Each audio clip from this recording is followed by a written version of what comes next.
Небесата разказват за Божията слава и простора възвестяват делото на ръцете му. Ден на ден блика слово и нощ на нощ известяват знание. Без говорене, без думи, без да се чуе гласът им. Без говорене, без думи. Всичко е тук, за да ни покаже, че Бог е сътворил всичко и че ние сме тук благодарение на Него. И Той ни създаде в рай, в място наречено Едем, място на блаженство. И ако го бяхме послушали, щяхме да си останем там, да живеем вечно, без болести, без страдания, без зло, без хаос, вечно. Но ние се отклонихме всеки в своя път. И дойде хаос, дойде смъртта, дойде греха, дойдеха страданията, дойде гордостта. Красотата над нощен Велинград с върха Острец е тук, за да ни покажат, че ние сме живи, защото Той е жив и Той е вечен. И Той иска да се обърнем към Него, защото имаме голяма нужда от Него. Имаме нужда от Бога. Не можахме да се справим сами. И то беше ясно. Объркахме всичко. Заради гордостта, заради независимостта си.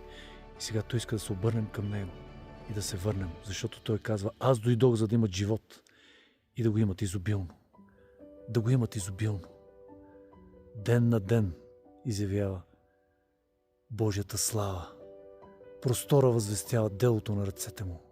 Нощ на нощ блика знание. Всичко е тук, за да ни покаже колко велик е Бог и колко времени сме ние. Всичко е тук, за да ни покаже, че сме създадени по Негов образ и подобие. И ако се върнем при Него и се обърнем с цялото сърце и с цялата си душа, Бог, сърце съкрушено и разкаяно, няма да презре. Няма да презре. Извикай към мене и ще ти отговоря, казва Той. Ще ти покажа велики и тайни неща, които ти не знаеш. Които ти не знаеш. Извикай към мене и ще ти отговоря. И Той е дошъл, за да имаме живот и да имаме изобилно. Той дойде, за да ни върне в изгубения рай.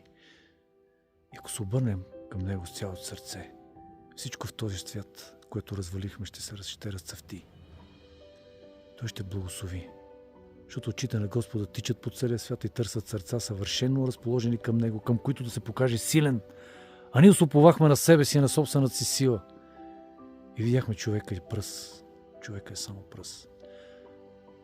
Но Той казал: към мен се обърнете и спасени бъдете. И ако се обърнем с цялото сърце и душа, Той ще ни прости.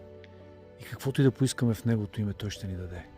Ако се покаем за греховете и се уповаем с цялото сърце и душа в Него. Така че днеска призива е отново към вас. Бог да ви благослови, да ви опази, да осияе с лицето си над вас и да ви даде мир, да просветли очите на сърцето ви, за да разберете каква е мощта към нас вярващите. Когато Той ходеше по тази земя, Той върши чудеса. Чудеса. Изцеляваше всичките им болни, а сега не виждаме почти нито едно чудо истинско, което виждаме в времето, когато Той е бил на земята. А Той каза: и по-големи чудеса ще вършите. Защо ли? Защото трябва да се обърнем с цялото сърце и с цялата си душа. И трябва да изгорим всичките си мостове към греха. И да бъдем вярващи, а не невярващи. И да вършим правда и добро. Това благоволява Той. Да се обърнем към Него. Да се отречем от светските страсти. От греха, който лесно ни плита. И тогава, дори да пострадаме, Той ще се радва за нас. Ще благоволи в нас. И ще извърши чудесата, които е вършил тогава. Те и по-големи.